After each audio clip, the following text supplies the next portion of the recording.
Bismillahirrahmanirrahim. Assalamualaikum warahmatullahi wabarakatuh. Bismillah.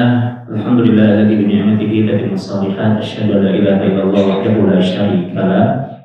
Wa asyhadu anna Muhammadan 'abduhu wa rasuluhu man la nabiyya wa la rasula ba'da. Amma ba'du.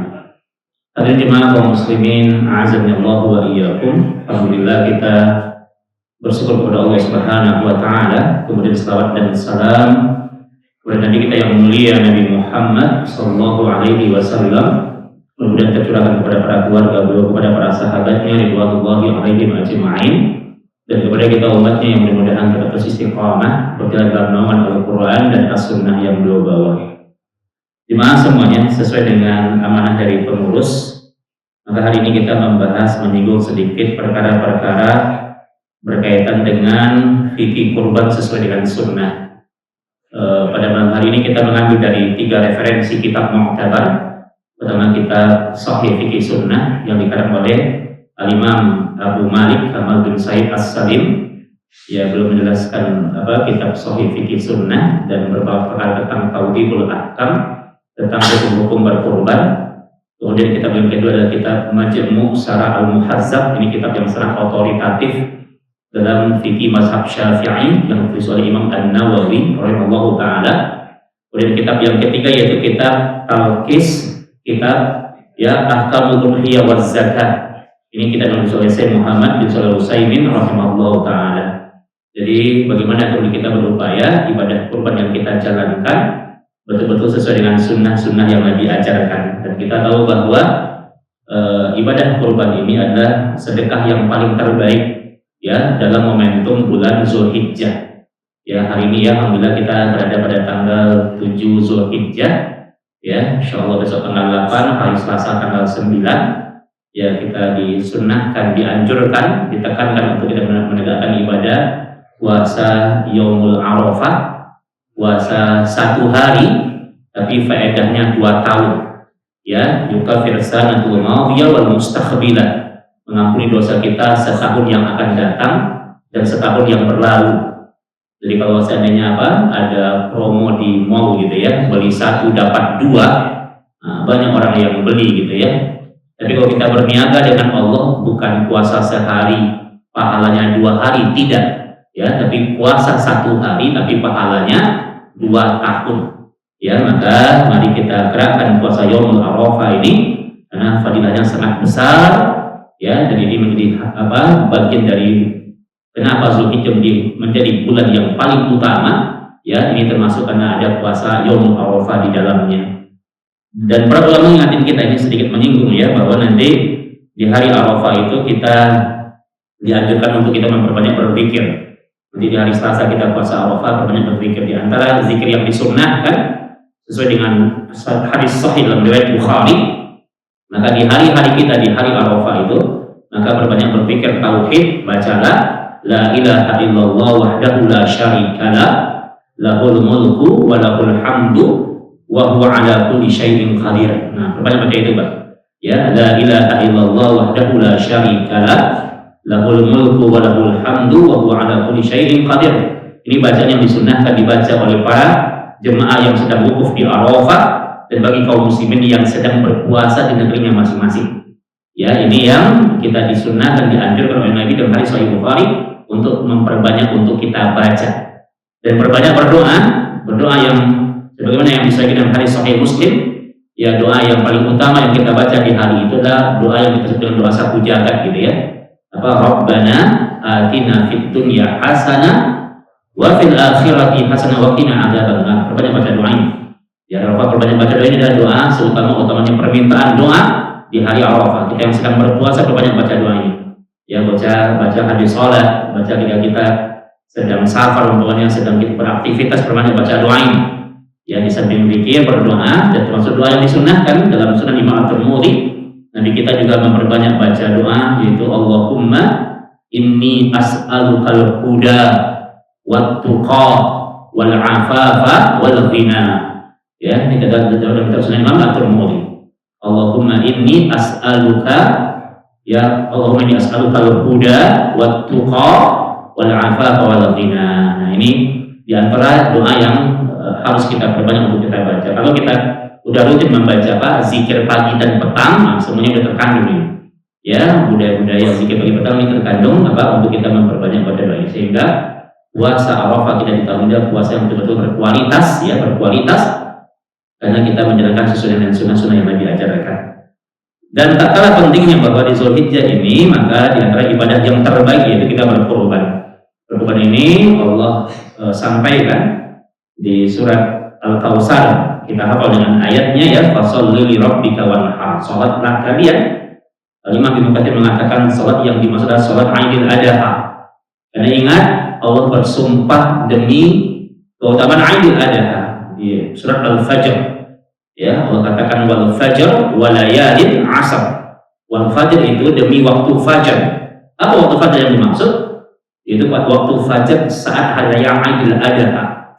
Kemudian walayalin asr demi hari-hari yang 10, yaitu 10 hari di awal Zulhijjah.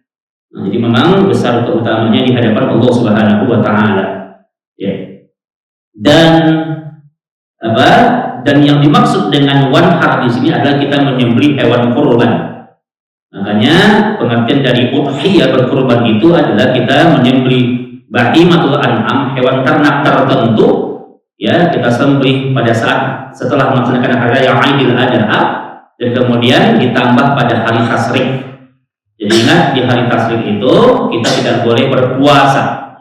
Ya, hari tasyrik adalah hari untuk kita memperbanyak berzikir, memperbanyak bertakbir, ya, takbiran di hari raya tasyrik, atau karena hari tasyrik disebut juga dengan hari raya, ya, dan kemudian hari tasyrik disebut dengan ayyamul akal wassarab, hari untuk kita hari untuk kemudian kita makan dan minum. Jadi di hari raya Idul Adha, hari tasyrik, orang tidak boleh berpuasa, ya, tapi bila hari makan dan minum. Jadi masih boleh memotong hewan kurban pada hari tasyrik. Berdasarkan dalam Sahih Fikih Sunnah yang kedua halaman 366. Dan kurban itu dia punya keutamaan yang luar biasa. Ya, memang banyak hadis-hadis yang dhaif, hadis-hadis yang lemah, bahkan hadis yang derajatnya palsu, yang kemudian bicara tentang keutamaan kurban. Ya, seperti mungkin kalau kita dulu pernah sering dengar umpamanya pahala kurban itu dihitung dari bulu hewannya. Ini hadis dhaif, ini hadis lemah, bahkan katanya palsu gitu kan. Nah, kasihan kalau hewannya botak gitu kan, nggak berbulu gitu kan. Nah gitu ya, jadi ini hadis palsu ini. Atau hadis yang sangat terkenal yang mengatakan bahwa hewan kurban itu akan menjadi tunggangan di hari akhirat. Ini juga hadis palsu. Ya, kasihan kalau satu ekor sapi yang naik 7 orang gitu kan. Atau satu keluarga dia motong 1 ekor domba gitu ya. Nah, dia naik sama anak-anaknya, ya. Ternyata ini hadis palsu. Tapi terlepas dari itu semuanya, ada sebuah riwayat yang sahih dalam kitab Sunan Imam Abu Dawud yang mengatakan bahwa pahala kurban itu pahalanya tanpa batas. Maksudnya apa? Jadi kalau seandainya satu keluarga dia berkurban 1 ekor domba, itu pahalanya mencakup untuk semua anggota keluarga, baik yang masih hidup maupun yang sudah meninggal dunia. Nah, ini hebatnya ibadah kurban. Jadi pahalanya tanpa batas. Nah, jadi kalau umpamanya kayak saya, umpamanya orang tua udah nggak ada, ayah dan ibu sudah meninggal dunia, maka kata para ulama kita, cara kita untuk membalas kebaikan orang tua kita di antara caranya, kalau orang tua kita sudah meninggal dunia, berkurbanlah. Ada banyak akan nyampe kepada mereka. Jadi disepakati oleh ulama 4 mazhab tentang dalil ini. Ya, jadi pahala kurban itu tanpa batas, luar biasa pahalanya. Sebaik-baiknya sedekah dalam momentum Zulhijjah adalah berkurban. Ya, makanya Nabi tidak pernah meninggalkannya. Para sahabat radhiyallahu alaihim ajma'in itu tidak pernah meninggalkannya. Bahkan ada satu kaidah dalam fikih Asy-Syafi'i mengatakan seseorang itu boleh dia berhutang untuk dia berkurban, karena saking pentingnya kurban ini. Nah, jadi kalau hutang itu Pak, jawaban para ulama itu lihat kondisinya dulu. Kalau memang hutangnya itu jatuh tempo pada waktu yang cepat, pada waktu secepatnya jatuh temponya, dan orang ini dia kemudian dia tidak punya penghasilan apapun gitu.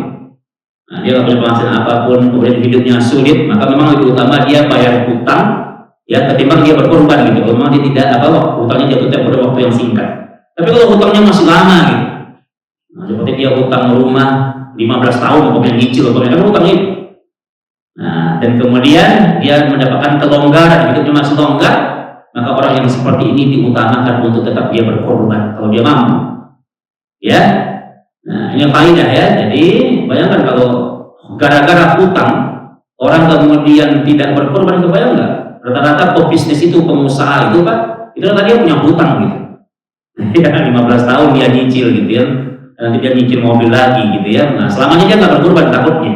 Maka lihat dari kondisi hutangnya. Jadi kalau hutangnya itu jatuh temponya di waktu yang sedikit dan hidupnya sulit, maka betul dia harus bayar hutang ketimbang dia berkorban. Tapi kalau kemudian hutangnya jatuh dalam waktu tempo yang lama dan dia masih ada kelonggaran dan mungkin dia punya penghasilan yang lainnya, maka tetap diutamakan dia berkorban walaupun dia punya hutang. Nah ini menunjukkan bahwa korban adalah ibadah yang sangat utama. Sampai orang yang berhutang untuk dia boleh untuk berkorban, dia akan berkorban. Bahkan boleh seseorang untuk kemudian dia berhutang, mungkin bulan ini dia nggak punya duit gitu ya. Nah tapi kemudian dia berhutang, tapi dia udah punya gambaran mungkin bulan depan dia punya duit, maka dia tetap diutamakan untuk berkorban karena saking besarnya pahalanya. Maka jangan kita lewatkan kesempatan yang luar biasa dari Allah Subhanahu wa Ta'ala. Nah hukum korban ini, ya para ulama kita memang ada perbedaan pendapat. Ya Imam Ar-Rabi'ah, siapa itu Rabi'ah? Gurunya Imam Malik rahimahullah ta'ala, kemudian Al-Auza'i, Abu Hanifah, Imam Ahmad, ya mengatakan apa? Bahwa kurban itu hukumnya wajib bagi yang punya kemampuan. Ya berdasarkan sebuah sabda Nabi yang mulia di hadis Sahih Bukhari, ya barang siapa yang kemudian dia punya kelapangan dan kemudian dia fala yudhi dan dia tidak berkorban, maka Nabi kita mengatakan fala taqrabanna musallana, maka jangan dekati tempat sholat kami. Maka ini menunjukkan kurban hukumnya wajib bagi yang punya kemampuan. Ya, dan ini pendapat ini kata Syekh Muhammad bin Sulaiman rahimahullah taala, pendapat ini yang lebih mendekati kepada kebenaran. Ya, yang lebih dekat kepada kebenaran dan dirajihkan oleh para ulama-ulama yang banyak. Ya, walaupun pendapat dari Imam Asy-Syafi'i mengatakan bahwa kurban itu hukumnya sunnah muakkad. Apa Pak sunnah muakkad itu bukan sunnah yang biasa ya, tapi sunnah yang sangat ditekankan. Ya, sunnah yang sangat ditekankan. Maka kalau kita punya kemampuan maka berkorbanlah. Ya, berkorbanlah karena sangat besar pahalanya di hadapan Allah Subhanahu wa Ta'ala. Nah, dan kemudian ikhwan fiddin, hewan yang dikorbankan itu adalah bahimatul an'am. Apa itu makna bahimatul an'am? Yaitu hewan ternak tertentu. Jadi ditentukan hewannya. Hewan ternak tertentu. Ya, onta, ya, kemudian sapi, kemudian domba. Ini yang datang dalam riwayat hadis. Jadi kalau onta itu pengadaannya 7 orang, maksimal 10 orang. Itu kalau onta. Nah, mungkin Al-Amin tahun depan mau kurban onta mungkin. Langsung didatangi dari Arab gitu ya. Nah, jadi onta itu 7 sampai 10 orang itu onta. Ya. Jadi ada hadisnya, gitu ya. Nabi itu berkorban apa dengan onta. Pada saat peristiwa Haji Wada, Nabi korbannya sampai 100 ekor onta. Ya. Kemudian kalau sapi, ya 1 orang atau 7 orang. Dan kalau domba 1 orang. Perhatikan dalam riwayat ini. Di situ tidak disebutkan tentang kambing atau kerbau. Jadi kalau antum mau membedah hadis, kita tidak temukan kurban dengan kambing. Jadi khibas itu maknanya domba. Domba itu bahasa kita apa? Yang bulunya lebat itu, orang menyebutnya apa? Kambing gembel gitu. Ya, yang bulunya lebat. Itu domba, khibas itu. Nah, ya. Kerbau juga nggak ketemu hadisnya. Kata-kata jamus kerbau itu nggak ketemu hadisnya. Tapi ingat, ini ada ijtihad para ulama. Di kitab Mawsu'ah Fiqhiyah dijelaskan oleh para ulama kita. Ya, apa hukumnya orang berkorban dengan kerbau? Ya, Mawsu'ah Fiqhiyah di jilid kedua halaman 2975 itu dibahas bahwa kerbau itu disatu-rumpunkan dengan sapi. Nah, ini ijtihad para ulama dan kita memang terjaga ya dari zaman para sahabat malahan, maka terjaga pendapat ini. Maka orang bisa berkorban dengan kerbau karena kerbau itu disatu-rumpunkan dengan sapi. Makanya kalau kayak di kampung saya ya, apa dan beberapa daerah di Sumatera itu memang orang korbannya dengan kerbau gitu. Dan itu ada di Mawsu'ah Fiqhiyah. Bahkan ini menjadi keputusan Lajnah Fatwa Ulama Saudi. Ya, sama dengan kambing. Kambing itu kita nggak ketemu, kata ghanam itu nggak ketemu di hadisnya. Khibas itu maknanya domba.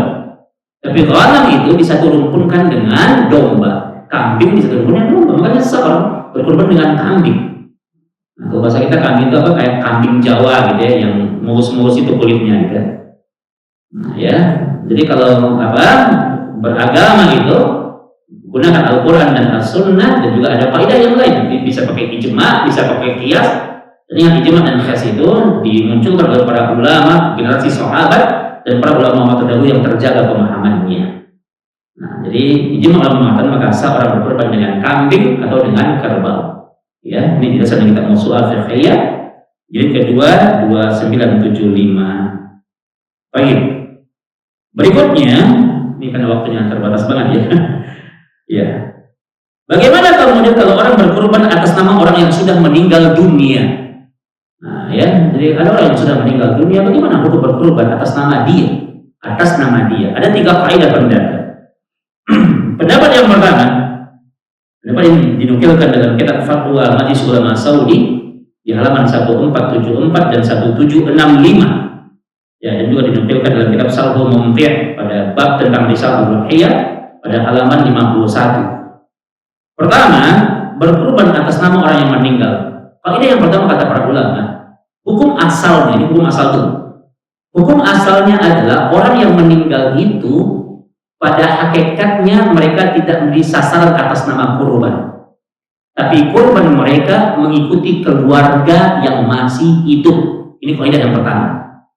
Ya, ini fikih ya, fikih ini kita butuh berlapang dada ya sepanjang ada dalilnya gitu.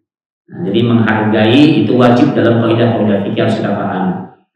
Jadi kaidah yang pertama mengatakan bahwa hukum yang pertama adalah orang yang meninggal itu korbannya ngikutin keluarganya yang masih hidup. Sebagaimana tadi hadis yang tadi bahwa orang yang kalau dia berkorban, pokoknya korbannya atas nama kepala keluarga atau atas nama seorang ayah, maka pahalanya itu mencakup ya untuk semua keluarganya yang masih hidup dan yang sudah meninggal dunia.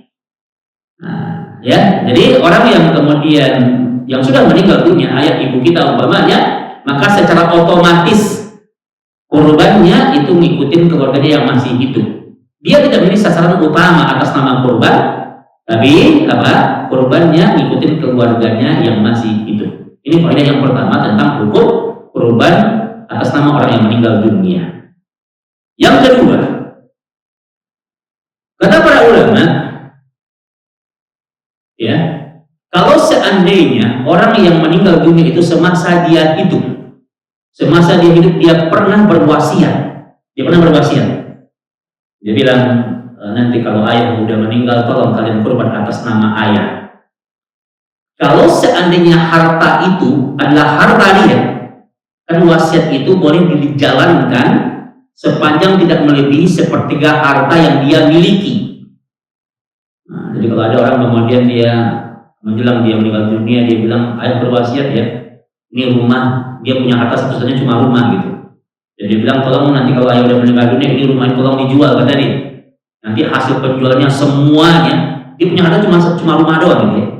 Hasil penjualnya semuanya kata dia tolong nanti wakafkan ke Masjid Al-Amin gitu, katanya gitu. Maka wasiat seperti itu tidak boleh dijalankan. Ya, jadi hanya boleh dijalankan kapan?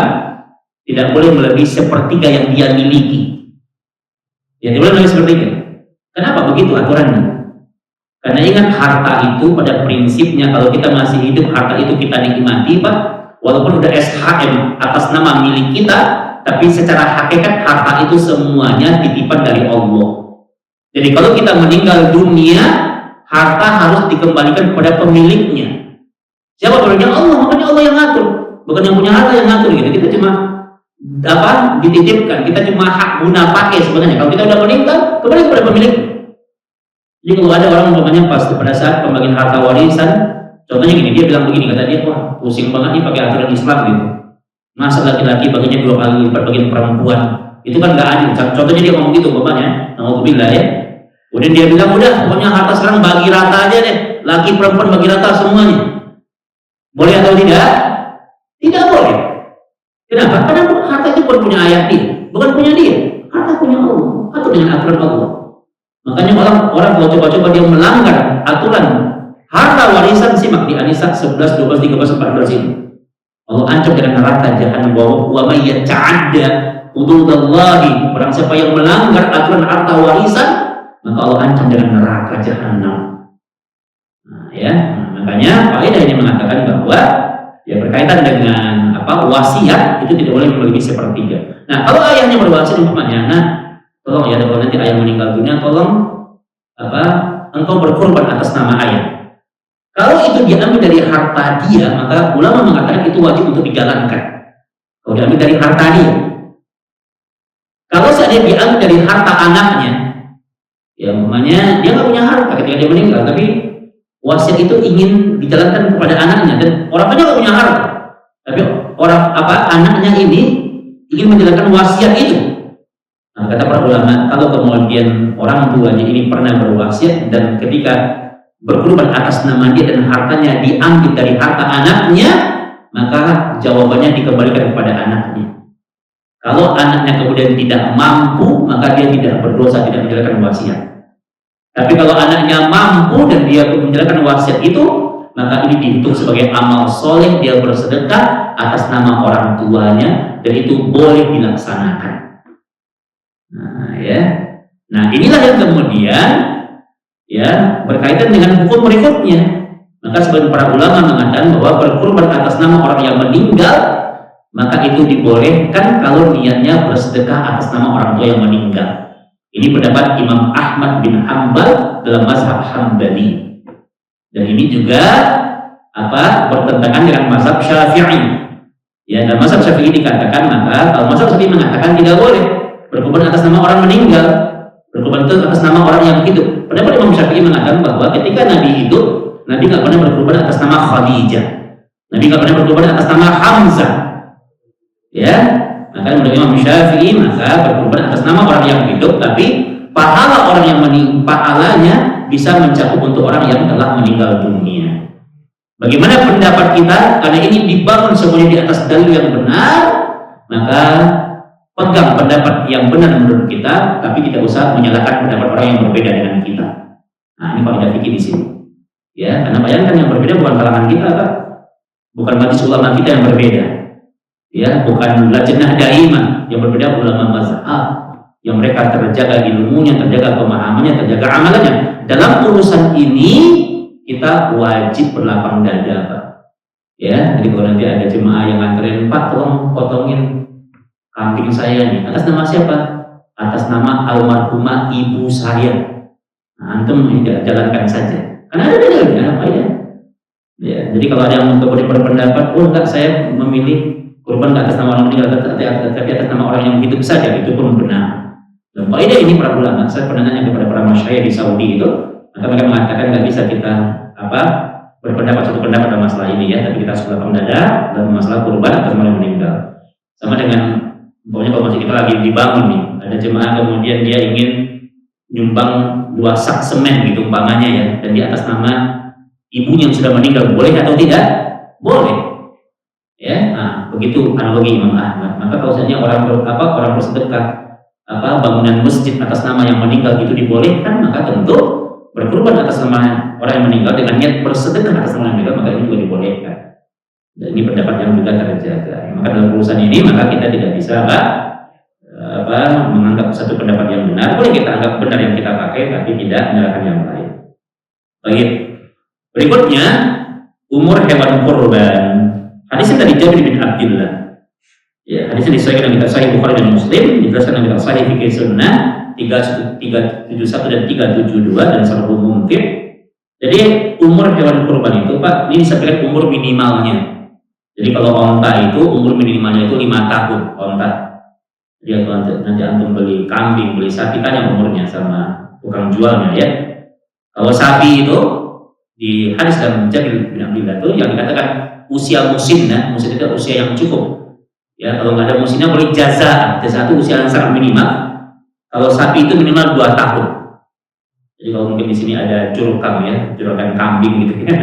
Nah, mungkin bisa berpendapat ya benar nggak itu udah layak untuk dikorbankan gitu. Kalau kambing Jawa yang mulus-mulus itu 1 tahun, Pak. Itu usia musimnya, udah bisa dikorbankan minimal setahun. Kalau lebih 2 tahun itu lebih baik tentunya ya. Kalau domba Sebenarnya kambing gembel yang bulunya banyak itu, maka usia jazaannya, usia yang paling minimalnya itu 6 bulan. 6 bulan.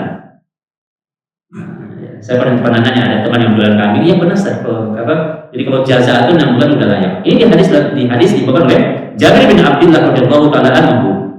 Minimal, tapi kalau antum bisa cari yang setahun itu lebih baik. Dan ingat, hewan betina itu sah untuk dikorbankan. Tidak ada pendapat yang menyalahi pendapat ini. Tapi yang jantan lebih baik. Jadi kalau punya duit, cari yang jantan, cari yang gemuk gitu ya. Nah, tapi kalau mungkin orang kalau nyari yang jantan yang gemuk, mungkin kisahnya mungkin 3 juta gitu. Mungkin dia nggak punya duit umpamanya. Dia cuma punya duit mungkin 1 juta, umpamanya 1,5 juta gitu ya. Nah, solusinya mungkin cari yang betina mungkin. Atau cari yang agak kurus, yang penting syarat kurbannya sah gitu. Sehingga orang punya duit berapapun bisa disesuaikan gitu.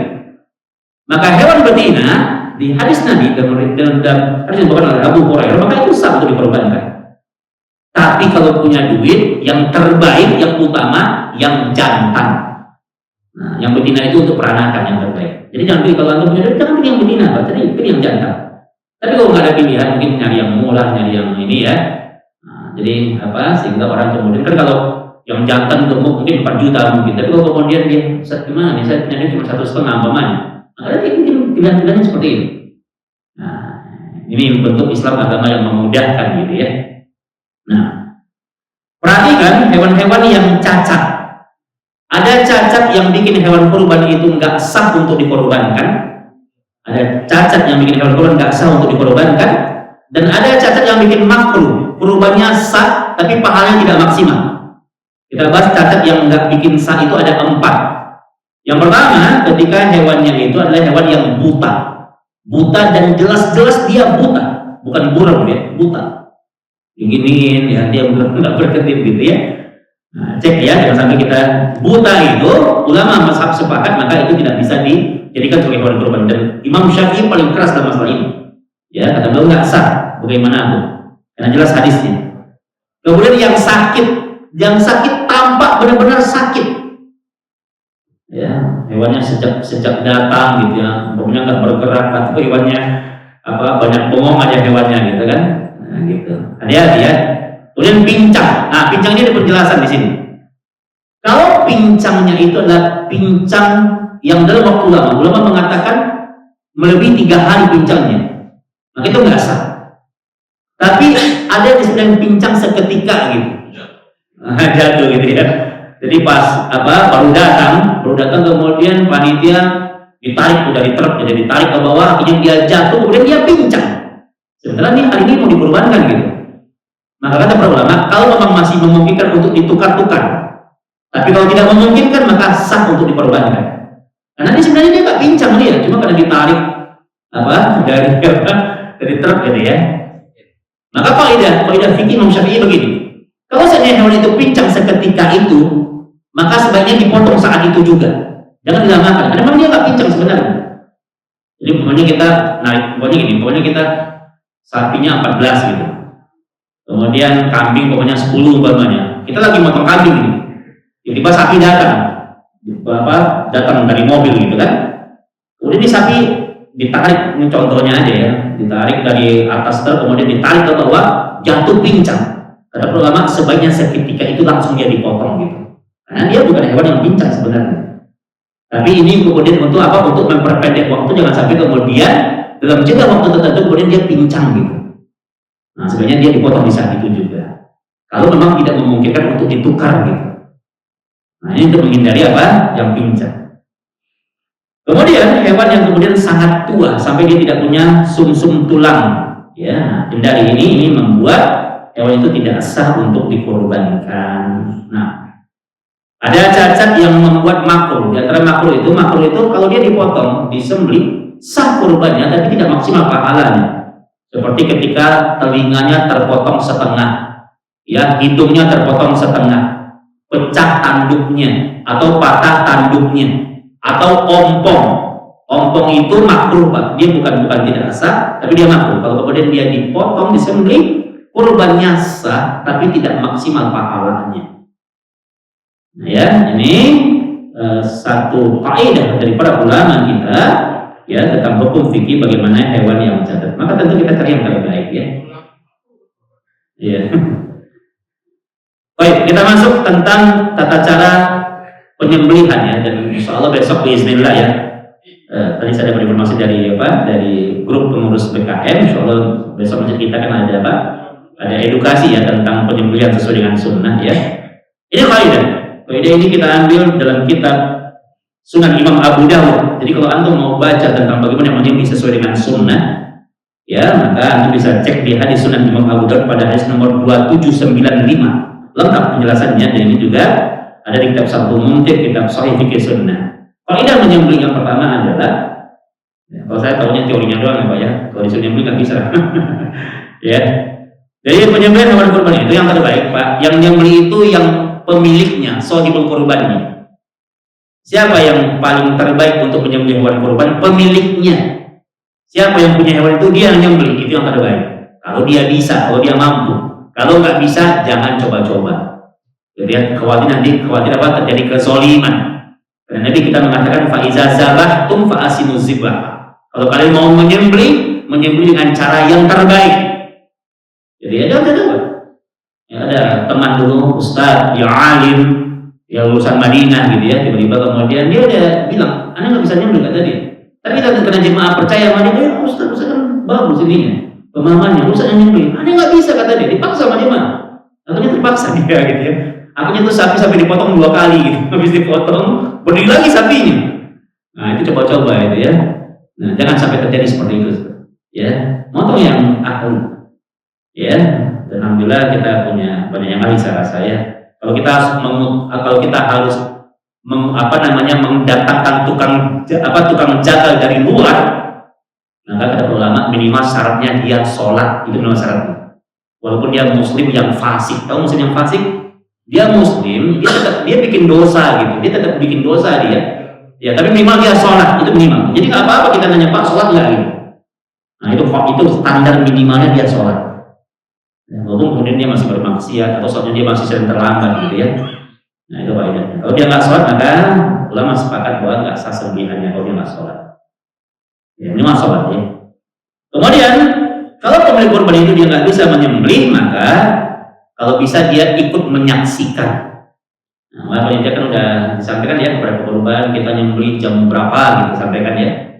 Nah, kalau kemudian udah kita kasih tahu dan kemudian pekurban nggak datang pada waktu dan dia nggak menyaksikan, nggak apa-apa. Ya, tapi yang paling utama dia ikut menyaksikan, karena bisa nanti hewan yang disembelih kalau bisa nanti dia berdoa kepada Allah. Doanya kan gampang ya, Allahumma taqabbal minni, ya Allah terima hewan kurban itu. Di hadis Sahih Muslim diadakan doanya. Ya, kemudian ketika dia menyembelih dengan pisau yang tajam. Pisau yang tajam. Ya. Nah, makanya lihat adab Nabi menyembelih, Pak. Nabi itu kalau menyembelih hewannya diusap, nanti pisaunya itu diumpetin sama Nabi, diumpetin. Diumpetin di belakang ya. Makanya nggak boleh kemudian kita ngasah pisau depan hewan, itu nggak boleh. Antum perhatikan Pak, kasus-kasus orang yang kena smackdown sama sapi itu, yang kena tendangan maut sama sapi itu, kan banyak tuh video-videonya tuh. Anda tuh pernah di MUI itu kita pernah survei ya, ingat ya kawan. Jadi kasus-kasus sapi ngamuk, sapi stres itu, kalau kita mau telusuri itu ada sebab sebelum itu sebenarnya. Walaupun pelakunya bukan yang korbannya, kan korbannya mungkin kena tendang masuk UGD gitu kan. Pelakunya mungkin bukan dia, mungkin pelakunya tukang jagalnya mungkin. Itu biasanya kalau ada sapi ngamuk, sapi stres itu, kata para ulama kita, biasanya ada penyimpangan sunnah yang terjadi sebelum itu. Makanya para ulama kita membahas, kenapa sih yang Allah pilih itu 3 hewan itu? Kenapa nggak kuda aja gitu? Kenapa yang dipilih itu apa? Domba, sapi, onta gitu. Kata para ulama kita di antara hikmahnya adalah 3 hewan ini Allah telah tundukkan hatinya untuk dikorbankan gitu. Jadi hewan sebenarnya udah ikhlas untuk dikorbankan. Jadi kalau kemudian dia ngamuk, dia stres gitu sebenarnya, berarti ada penyimpangan sebelumnya sebenarnya. Mungkin tukang jagalnya ngasah pisau depan hewannya. Mungkin hewannya nggak dibikin kamarnya, mungkin nggak dibikin hijabnya mungkin. Makanya kan hewan itu harus dibikin kamar, dibikin hijabnya, atau ditutup matanya gitu. Atau dia tidak melihat hewan yang lain sedang disembelih. Sampai sebegitunya adab dalam menyembelih yang Nabi ajarkan. Makanya kalau adab ini kemudian tidak ditaati, makanya banyak hewan yang kemudian dia ngamuk. Nah, ya. Ini kitab Sunan Imam Abu Dawud dijelaskan tentang ini. Jadi pisaunya diumpetin, dirusak hewannya, ya. Nah, sampai di sini dikatakan pakai hijab, hewan itu pakai hijab. Kalau perlu jarak antara antrian hewan yang akan dipotong dengan yang sedang dipotong itu di jarak jauh. Kalau perlu kalau nanti dia teriak, ada yang disebut kemudian dia teriak gitu ya, nggak kedengaran sama hewan yang lainnya. Sampai segitunya Nabi memperhatikan perasaan hewan gitu ya. Insyaallah, ya. Kemudian ketika hewan itu kemudian mau disembelih, maka dia dibaringkan di bagian kirinya. Ingat, di bagian kirinya. Ini di kitab Sunan Imam Abu Daud ya, pada hadis 2795. Jadi kalau hewan itu berdiri, mana kirinya? Maka dibaringkan ke kirinya. Itu kaidahnya. Kemudian menghadap kiblat. Apanya yang menghadap kiblat? Apakah kepalanya, buntutnya, badannya? Tidak. Yang menghadap kiblat, kata Nabi kita yang mulia, adalah kepalanya menghadap kiblat. Kepalanya menghadap kiblat. Kiblat ke sana ya, berarti kepalanya menghadap kiblat. Itu kaidahnya.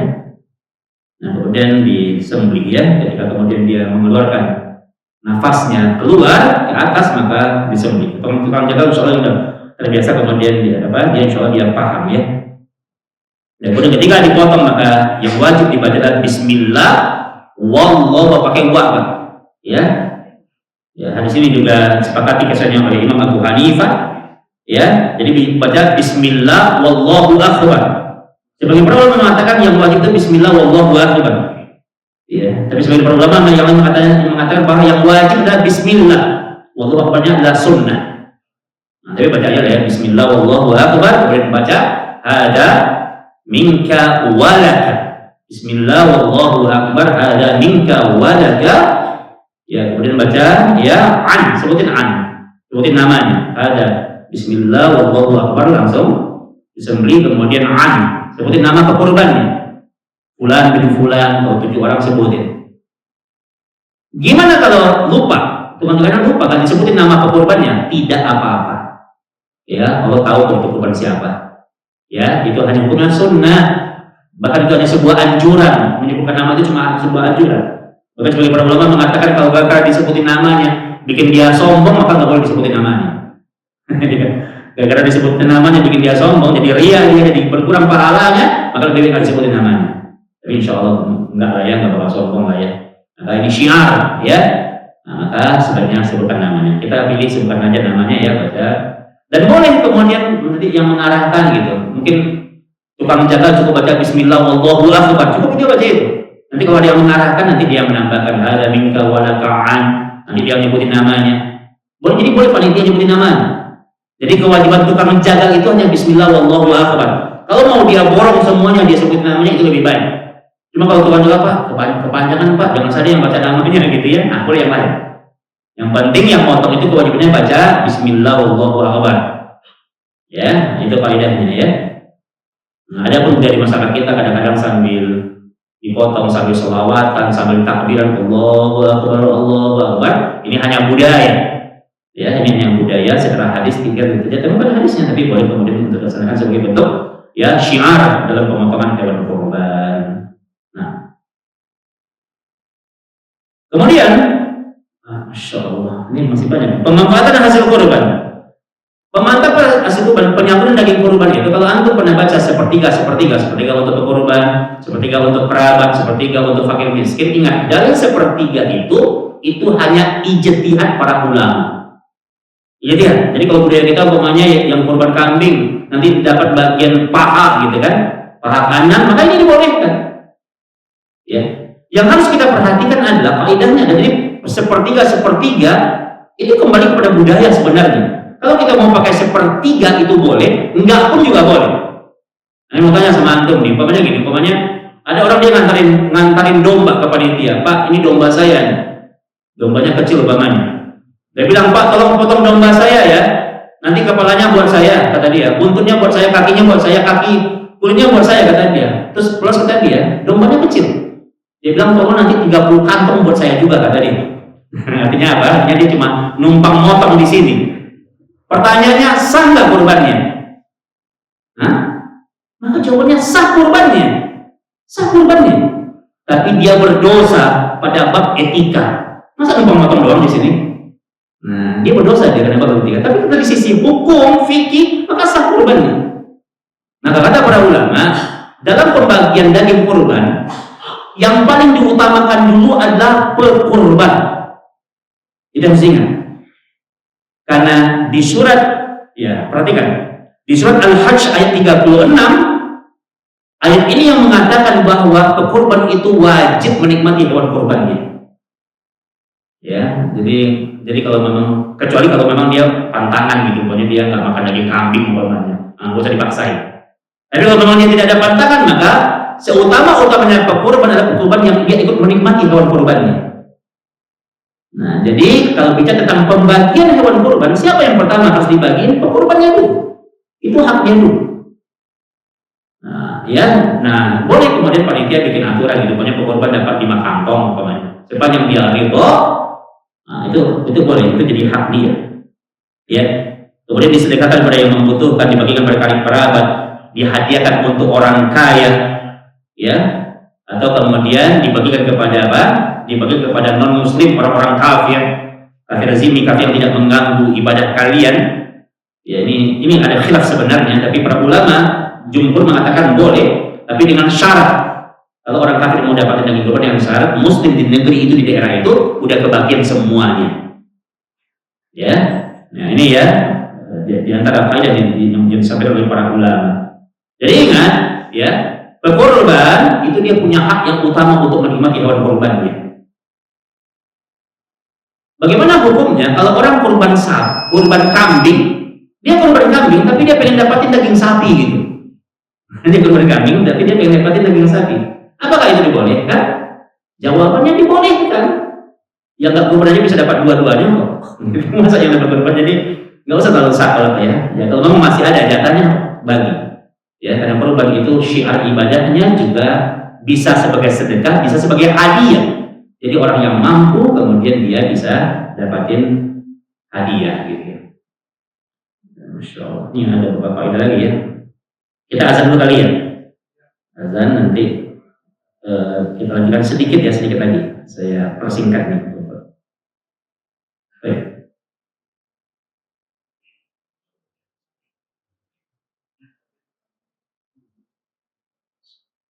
Nah, kita lanjutkan sedikit Pak ya, sedikit insyaallah. Ada beberapa perkara yang harus kita perhatikan di sisi hukum fikih kurban. Pertama, jangan sampai dalam praktek ibadah kurban terjadi jual beli kulit hewan kurban. Ya, hadisnya jelas. Nabi kita Muhammad SAW, jadi Sahih Bukhari Muslim, Nabi kita mengatakan, "Man ba'a jildu adiyatuhu fala adiyalahu." Barang siapa yang memperjualbelikan kulit hewan kurban, maka enggak sah kurbannya. Hadisnya sangat jelas ini. Ini bukan aturan panitia, bukan aturan kita, bukan aturan ustaz, bukan aturan MUI, tapi aturan dari Allah dan aturan dari Rasulullah SAW. Ya, zaman udah canggih ya, teknologi udah tinggi, jangan sampai kita masih berdebat masalah kulit. Sesuatu yang udah jelas tidak perlu diperdebatkan. Siapa yang dilarang untuk menjual beli kulit? Yang dilarang adalah panitia dan pekurban, itu yang dilarang. Jadi simpel saja, udah kasih ke fakir miskin, terserah. Fakir miskin mau dia jual, mau dia makan, mau dia apain, itu urusan dia. Yang penting kulit tidak boleh diperjualbelikan ya. Oleh siapa? Oleh pekurban dan oleh panitia. Ini faedahnya. Walaupun kemudian ada di luar sana kulit dijual, kemudian duitnya diinfakkan ke masjid.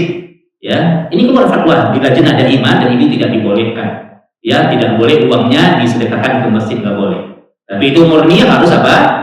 Kasih ke fakir miskin, terserah dia mau lihatnya. Ingat ya, kita punya tanggung jawab dunia akhirat ini. Kurban adalah, tadi kita sampaikan, kurban itu ibadahnya luar biasa, pahalanya besar untuk kita, untuk orang tua kita, untuk yang sudah meninggal dunia, untuk keluarga kita. Jangan sampai hilang pahala hanya gara-gara urusan kulit. Ya, itu yang pertama. Faedah yang kedua yang harus diperhatikan adalah jangan sampai kita mengupah tukang jagal dari sesuatu yang ada di hewan kurban. Contoh, mengupah tukang jagal dengan kepala, mengupah tukang jagal dengan kulit, dengan buntut, ini ada nasnya, dan itu dilarang semuanya. Ikhwani fiddin, begini, Allah mensyariahkan yang namanya hewan kurban itu murni, semuanya harus disedekahkan. Jadi prinsipnya hewan kurban itu dua sebenarnya. Prinsipnya hewan kurban itu pertama dinikmati oleh pekurban, selebihnya disedekahkan. Itu prinsipnya. Jadi hewan itu utuh untuk agama Allah. Ya. Contoh begini, para ulama mengibaratkan begini, pokoknya ada 3 orang, si A, si B, si C. Si A dia punya amanah sama si B, kata dia, B, tolong saya punya duit 1 juta nih. Tolong 1 juta ini engkau antarkan ke Bekasi, antarkan kasih ke si C, kata dia. Amanahnya apa? Kasih duit 1 juta, 1 juta dia harus nyampe ke si C. Itu amanah si A ke si B gitu. Pertanyaannya, boleh nggak si B ini kemudian dalam perjalanan dia dari Bojongkulur ke Bekasi, boleh nggak dia kemudian dia ambil dari 1 juta itu dia ambil 50.000 gitu? Untuk apa? Untuk uang bensin, untuk operasional, boleh tidak? Tidak boleh. Atau kemudian dia butuh minum es gitu kan? Dia butuh es, dia beli es, tapi dia ambil dari 1 juta, nggak boleh. Karena amanahnya si A tadi apa? 1 juta harus nyampe ke si C ini. Kalau dia butuh operasional, minta dari dana yang lain. Dia bilang sama si A, ini kan saya ke Bekasi kan nggak pakai air hujan gitu kan, pakai bensin, butuh bensin ya. Minta uang yang lain sama dia, minta buat operasional. Jangan otak di 1 juta ini, karena amannya 1 juta ini harus nyampe. Maka hewan kurban ini seutuhnya nyampe untuk agama Allah, untuk pahala kita. Jangan diotak-atik dia. Nah, solusinya adalah kalaulah kemudian si tukang jagal itu memang dia dikasih kulit atau dikasih kepala, demi Allah tidak boleh dikatakan itu upah. Maka itu disampaikan itu hanya ibarat hadiah pekurban kepada siapa? Tukang jagal. Seperti orang lain dapat sedekah daging, dapat hadiah daging, maka tukang jagal pun dia kaum muslimin juga. Maka kan dia boleh dapat sedekah kepala umpamanya, kalau memang harus begitu umpamanya. Maka bilang hindari kata-kata upah. Mungkin kita akan mengatakan, Ustaz sama aja kok Ustaz. Ya kok sama aja sih prakteknya gitu ya. Ingat, niat itu membedakan mana ibadah dan mana yang maksiat. Maka nggak ada kemudian tukang jagal kemudian dapat upah kepala, itu nggak ada. Kalau kemudian dia dapat kepala, jangan katakan itu upah. Itu apa? Itu bahasanya itu adalah sedekah atau hadiah dari pekurban untuk kaum muslimin. Ya. Yang ketiga, yang terakhir, yang ada 4 ya. Yang berikutnya yang ketiga adalah istilah panitia. Nggak apa-apa kita gunakan istilah panitia kurban. Walaupun secara dalil di zaman Nabi itu tidak ada bahasa untuk membantu panitia. Bahasanya itu adalah perwakilan. Ketika di Haji Wada, Nabi itu berkurban 100 ekor onta dan Nabi mengatakan, ya Ali, jadilah perwakilan itu. Maka Ali dia ngurusin kurban Nabi. Apa bedanya panitia dengan perwakilan? Kalau panitia, kata para ulama, dikhawatirkan ini orang akan menyamakan dengan zakat. Zakat itu ada panitia yang sudah ambil zakat. Yang namanya panitia ada jatah panitia. Makanya zakat ada jatahnya. Ya, panitia itu kalau kita lihat hukum fikih zakat 2,5% itu jatah panitia, jatah amil namanya. Sedangkan di kurban tidak ada istilah jatah panitia, karena dia wakil. Kalau kemudian panitia dia dapat 2 kantong daging, 3 kantong daging, maka itu adalah sedekah atau hadiah pekurban. Tapi kita kan menarik, ya panitia kan pekurban juga gitu kan. Nah gitu, jadi dia dapatin jatah dia sebagai pekurban. Nah, kalau kemudian dia mengurusi kurban kaum muslimin yang lainnya, dia dapat 2 kantong pokoknya sebagai panitia. Nggak apa-apa kita pakai istilah panitia, tapi kita sepakat pahami makna panitia itu dengan perwakilan. Ya, perwakilan dia adalah orang yang dikasih amanah oleh pekurban untuk ngurusin kurbannya. Maka kalau kemudian dia dapatin 2 kantong, 3 kantong, maka itu hadiah dari pekurban untuk yang mengurusi kurbannya. Maka kata para ulama, makna panitia dalam istilah kurban itu harus dipahami sebagai perwakilan dari shahibul kurban. Karena kalau dipahami panitia secara utuh, maka nanti akan apa? Kan kalau di kita mungkin aman ya, panitia dia pekurban juga gitu. Tapi kalau di tempat lain, dia panitia tok gitu, bahkan dia didatangkan dari luar gitu. Maka ini dihindari, kata jatah panitia itu dihindari. Karena nggak ada istilah jatah panitia. Yang tadi faedahnya tidak ada jatah di situ, tidak ada upah di situ. Semuanya harus konsepnya disedekahkan atau dihadiahkan. Nah itu faedahnya. Nah, makanya kadang-kadang dalam istilah fikih itu kadang-kadang kalau kita menggunakan istilah-istilah yang salah gitu ya, kadang-kadang dikhawatirkan berpengaruh kepada hukum kurbannya gitu. Nah, makanya ini pentingnya ya kita bahas fikih secara detail tentang bagaimana kemudian kita kemudian memahaminya. Jadi nggak apa-apa gunakan istilah panitia kurban Masjid Al-Amin ya 1443, tapi kita pahami kurban itu panitia isinya adalah perwakilan. Terakhir, cuma banyak banget ya, cuma kita persingkat. Yang penting intinya sudah tersampaikan. Apa hukumnya? Kemudian kita makan dari daging kurban itu. Nah nanti kan kemarin kita rapat, udah masak apa nih, memasak sop apa gitu ya. Yuk kita bahas ya. Kata para ulama, kalau seandainya umpamanya kalau kemudian apa main ambil gitu, umpamanya udah dipotong langsung ambil kemudian langsung dimasak umpamanya, tanpa ada komunikasi dari sahibul kurban, maka membuat kurban ini tidak sah. Kalau seandainya kemudian panitia langsung ambil langsung masak tanpa adanya komunikasi. Karena tadi konsepnya bahwa semuanya kita sedekahkan. Maka sebaiknya kata para ulama solusinya, ingat kaidah fikih mengatakan jika Anda mengharamkan sesuatu cariin solusinya. Jadi pendapat fikih itu tidak dibentur-benturkan kemudian kita bingung mau mengambil pendapat apaan gitu ya. Maka kaidahnya adalah kata para ulama sebaiknya pertama adalah komunikasikan dulu kepada pekorban. Itu solusi yang pertama. Yang kedua adalah makan-makan itu dibolehkan pada prinsipnya. Yang kedua adalah sebaiknya yang kita makan itu adalah jatah pekorban. Nah, jadi sebaiknya diamalkan tuh, ini pekorban kan sebenarnya yang sepertiga itu sebenarnya itu pendapat ijtihad. Boleh melebihi itu kan pekorban dapatnya lebih melebihi sepertiga. Maka apa yang kita masak itu adalah jatahnya pekorban.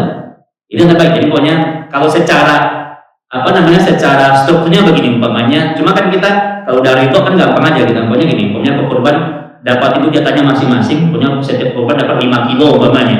Nah, nanti dari jatah pekorban itu kemudian dia ambil, nah ini buat dimasak. Kan kalau udah jadi jatah dia kan terserah dia mau dimasak, mau dimakan kan apa. Nah kalau secara strukturnya begitu. Cuma kalau secara struktur kan kita bikin kita repot kan. Nah yang penting solusi yang pertama adalah komunikasikan dulu. Pak, Bapak ridho nggak kalau kemudian ini mau dipakai buat makan-makan gitu ya? Kalau itu udah menjadi hak dia terserah dia. Ya, nah ini faedahnya.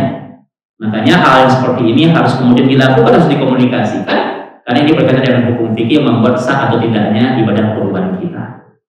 Nah, ya, itu barangkali pengennya sih ada tanya jawab ya. Ada yang nanya nggak? Banyak yang nanya mungkin ya. Ada yang nanya. Boleh nanya apa aja. Ada Kak? Iya, Fadol Ustaz Adli. Nah.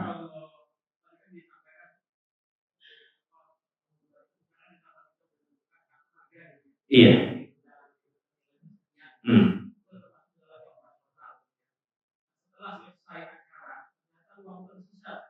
Operasionalnya atau apa?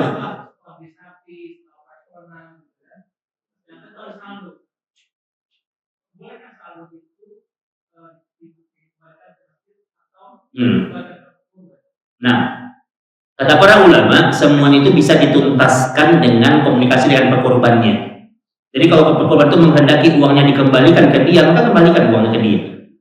Kan 7 orang punya sapi beli sekian gitu kan. Kalau memang dia menghendaki uangnya dikembalikan ke dia, kembalikan ke dia. Karena semuanya itu akan kembali kepada haknya pekorban. Tapi kalau pekorban biasanya kalau yang saya lihat ya rata-rata pekorban itu kemudian dia udah mengikhlaskan gitu. Nah kalau kemudian pekorban bilang udah deh, pokoknya itu kami sedekah ke masjid gimana, maka itu sah, itu halal. Ya, karena itu kan ibaratnya itu kan yang namanya jual beli transaksi kan ada mungkin ada sisa mungkin ya. Maka nanti itu kembalikan kepada pekorbannya. Nah, kalau kita sudah komunikasikan ibaratnya kalau seandainya memang dari dana operasional atau dari dana jual beli kemudian ada sisa, maka komunikasikan. Maka kalau kemudian pekorban menghendaki balikin ke dia, kasih ke dia. Tapi kalau memang dia kemudian dia ingin infak ke masjid, maka nanti itu dikembalikan kepada sampai kata para ulama. Kalau saja ada 7 orang itu tuh, 7 orang kan yang urunan, dan kemudian yang 5 orang sepakat gitu, disedekahkan. Tapi yang 2 orang nggak sepakat, 2 orang pengen balik, maka balikin yang 2 orang itu duitnya. Nah, gitu ya. Jadi sampai sedekah itu sehingga memang secara amanah itu dilaksanakan gitu. Nah, Ustaz. Ya. Ada. Oh ya. Assalamualaikum. Ya, mana yang lebih prioritas kita kurban di tempat tinggal kita yang mayoritas masyarakatnya biasa makan apa di tempat yang masyarakatnya mayoritas miskin jarang makan. Karena kan kurban itu kan siar kan jauh luas. Sementara tadi sudah disampaikan kalau baiknya pengorban menikmati dagingnya. Prioritas mana? Ya, itu menjadi sebuah alasan oleh para ulama. Makanya namanya kurban. Kurban itu asal katanya adalah korban.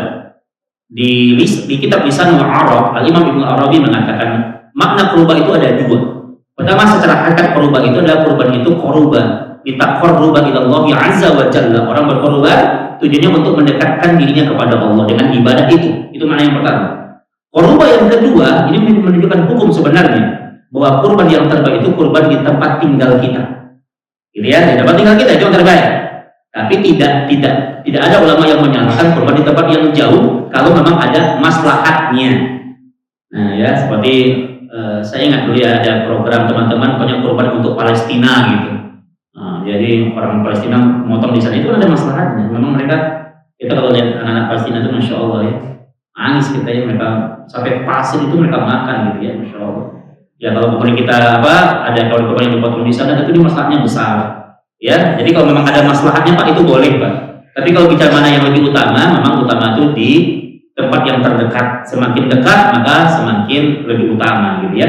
Jadi saya rasa kalau kita memang punya kemampuan yang lebih gitu ya, kalau kemudian bisa kurban di tempat tinggal dan kemudian di tempat yang jauh, maka saya rasa itu tidak apa-apa. Jadi tidak ada yang salah Pak ya. Jadi kalau memang ada masalah yang kemudian kita ingin sebuah syiar. Jadi maksud dari kalimat tadi pokoknya ini kan syiar gitu ya. Justru kita berulama yang mulai dengan syiar di tempat tinggal sebenarnya. Syiar di tempat tinggal kita gitu ya.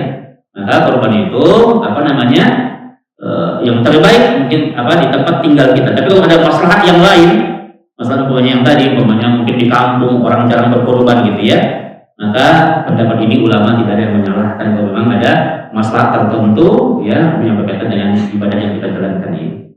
Ya, nah, berapa ya, sorry. Nah,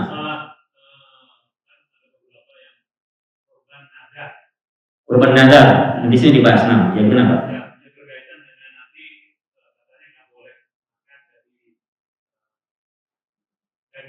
Nah, yang saya maksudkan di sini ada kaitan dengan itu, tapi dengan wasiat. Nah, wasiat itu seolah-olah dan nazar, karena sudah disangka. Nah, sudah meninggal dunia, berarti kan ahli warisnya yang nah, oke, jadi ahli warisnya itu boleh atau enggak?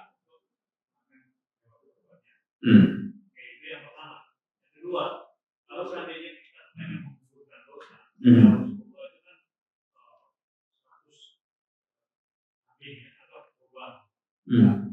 ontar jadi haji wadah. Kalau seandainya ditebak ke berbagai daerah, itu mungkin kali dia kalau kita kan ada yang ya mungkin akan menjadi hubungan dosa. Yang ketiga, itu masalah yang tadi hadiah. Jadi hadiah itu pengertiannya yang menentukan dalam pelatihan atau siapa, dan hadiah itu kalau seandainya dilakukan lebih dahulu boleh apa enggak, karena kan ada kalanya itu kan jadi seolah-olah ditransaksi. Ini sebaiknya jakarnya ini kalau bisa dikasih ini, berarti kan didahului. Sementara kalau hadiah kan ya makanya hanya apa kasih itu.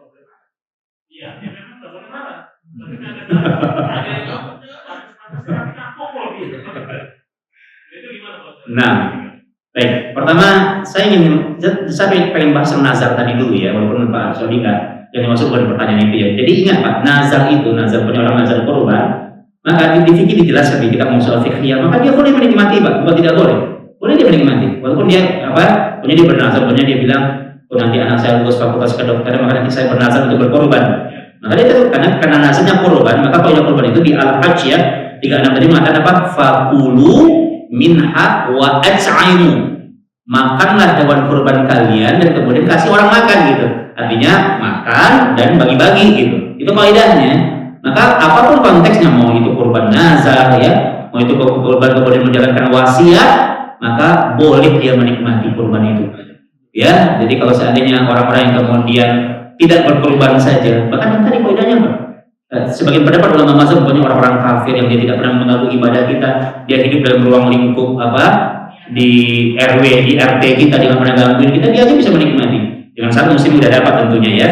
Nah, kadang poin itu maka tentu yang berkurban atau atas namanya maka dia disunnahkan, ya disunnahkan untuk diberikan. Bahkan di kajian fikih ini dikatakan kalau kita baca Al-Hajj 36 itu betulnya kan kalimat perintah, fi'lul amr. Dan kaidah usul mengatakan al-amru dilalatu al-wujub. Segala bentuk dalil yang bentuknya perintah itu menunjukkan kewajiban. Makanya sebagian ulama mengatakan berkurban, menikmati hewan kurbannya itu hukumnya wajib. Nah, ini sebagian ulama mengatakan hukumnya wajib, kecuali kalau dia ada pantangan gitu ya. Jadi yang pertama apa ya? Jadi kurban nazar, kurban wasiat, maka berkurban atau atas namanya atau orang yang dikasih amanah, maka dia disunahkan untuk tetap bisa menikmati hewan kurbannya. Di situ justru kata ulama nilai keberkahannya di situ. Kita yang berkurban, kita menikmati, karena ada beberapa pemahaman yang mengatakan, oh kita nggak boleh gitu. Ini pemahaman yang tertolak. Bertentangan dengan Al-Quran dan As-Sunnah. Ya, bahkan Nabi kita yang mulia pun beliau juga ikut menikmati hewan kurbannya ya. Nah, ini yang pertama. Yang kedua, apa yang kedua ya? Yaitu yang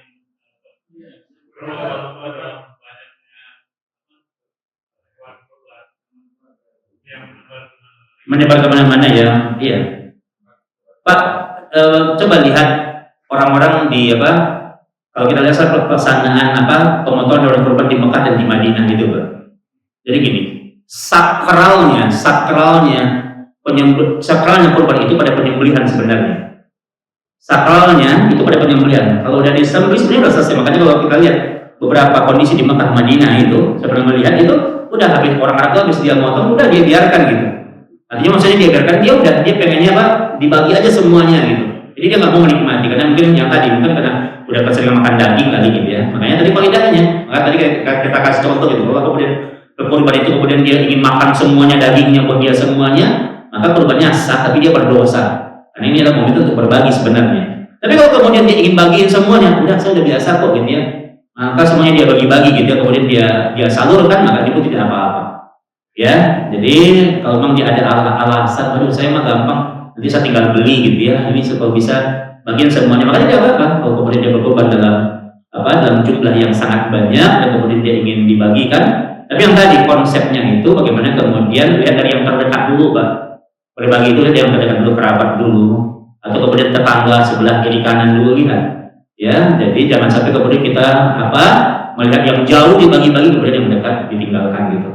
Nah, jadi makanya konsepnya kenapa namanya korban kata Imam Ibnu Arabi tadi apa? Karena memang konsep ini menjadi syiar di tempat-tempat terdekat kita. Jadi ya, yang terakhir panitia, hadiah. Jadi gini Pak, ya, iya betul. Yang namanya hadiah ya udah, apapun dikasih diterima gitu. Ya, makanya kan konsepnya itu kan kalau kurban itu kan dimakan oleh pekurban, disedekahkan kepada fakir dan miskin, kemudian menjadi hadiah bagi orang-orang kaya. Kan enggak, kan bahasanya bukan sedekah orang kaya, enggak, tapi menjadi hadiah bagi orang-orang kaya.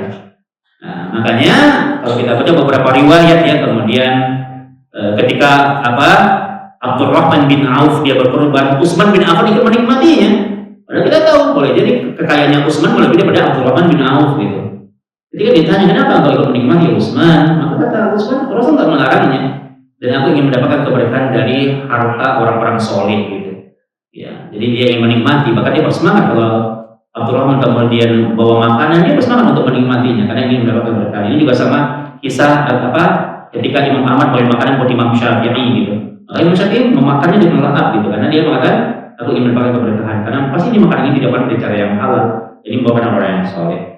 Maka betul ya, ini adalah hari makan dan minum nih, ya, maka kita menikmati dari saudara kita yang soleh, maka di situ letak keberkahannya. Jadi kalau yang namanya konsep hadiah, apa yang dikasih gitu ya. Tapi tentu kalau kita ngasih hadiah itu kan konsepnya kita kan memberikan yang terbaik gitu ya, yang terbaik. Tapi yang terbaik itu yang sesuai dengan kadar kemampuan kita, jangan dipaksakan juga gitu. Apa yang ada nak kasih.